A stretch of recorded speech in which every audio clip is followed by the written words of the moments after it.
जब परिवर्तन होता है तो उसमें कई लोग जो हैं वो एकदम डिनायल में आ जाते हैं। एक कि हम नहीं मानते साहब, बस हम मानते ही नहीं।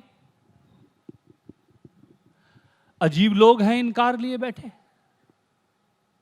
रेत ही रेत में पतवार लिए बैठे।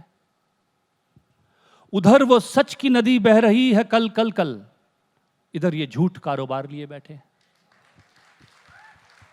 अजीब लोग हैं इनकार लिए बैठे हैं, रेत ही रेत में पतवार लिए बैठे हैं। उधर वो सच की नदी बह रही है कल कल कल, इधर ये झूठ कारोबार लिए बैठे हैं। सभी हैं अपने तो फिर दुश्मनी की बात कहां? सभी हैं अपने तो फिर दुश्मनी की बात कहां? वो किसके खौफ में हथियार लिए बैठे हैं? सभी हैं अपने तो फिर दुश्मनी की बात कहां? वो किसके खौफ में हथियार लिए बैठे हैं? बस उनकी शर्त पे मिल सकते हो गले उनसे, बस उनकी शर्त पे मिल सकते हो गले उनसे। बड़ा ही मुख्तलिफ त्योहार लिए बैठे हैं, बस उनकी शर्त पे ही मिल सकते हो गले उनसे। बड़ा ही मुख्तलिफ त्योहार लिए बैठे हैं। बुला रही है झील आओ, अच्छा मौसम है। बुला रही है झील आओ, अच्छा मौसम है। मगर वो रूह एक बीमार लिए बैठे हैं। हवा तो कब से कह रही है खोल दो खिड़की, हवा तो कब से कह रही है खोल दो खिड़की, मगर वो जिद की एक दीवार लिए बैठे हैं। बदलते वक्त से आंखें चुरा के क्या होगा, बदलते वक्त से आंखें चुरा के क्या होगा। जीत है दर पे और वो हार लिए बैठे हैं।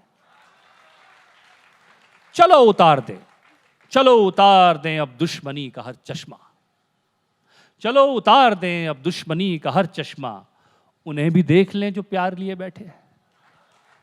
अजीब लोग हैं इनकार लिए बैठे।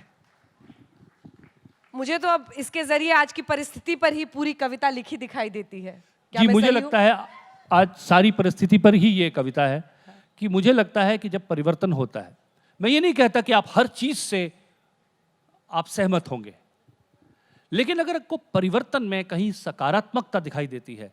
आजकल प्रॉब्लम क्या हुई है कि लोगों ने ये अगर कहीं कोई चीज सकारात्मक है तो क्योंकि उन्होंने ये निर्णय ले लिया है कि अब मैं मूल रूप से विरोधी हूं, बस मेरा काम विरोध है। आप कुछ भी कर लीजिए, आप मुझे लोरी सुनाएंगे तब भी मैं विरोध करूंगा। अब क्या करें साहब, लोरी से ज्यादा सॉफ्ट तो हम हो नहीं सकते। लेकिन एक थ्योरी ये भी है कि सहमति से ठहराव हो जाता है, असहमति से आगे का रास्ता निकलता है। असहमति जरूरी है, लेकिन मैंने कहा ना, निंदक नियरे राखिए, ये अच्छी चीज है। पर निंदक को जो है सर पे मत बैठाइए आप, क्योंकि अगर आप निंदक को निंदा सुनकर अगर आपको वो कुछ करने की स्थिति में नहीं छोड़ता, पैरालाइज कर देता है। देखिए, निंदा का अर्थ ये नहीं है कि मैं आपकी अगर निंदा करूं तो उसे कहते हैं कंस्ट्रक्टिव क्रिटिसिज्म। अगर आप जब कहते हैं, क्यों कहते हैं आप उसे कंस्ट्रक्टिव क्रिटिसिज्म? शब्द क्यों आया? कि मैं चाहता हूं कि मेरी मंशा ये है कि मैं जो आपकी निंदा कर रहा हूं इससे एक रास्ता निकले।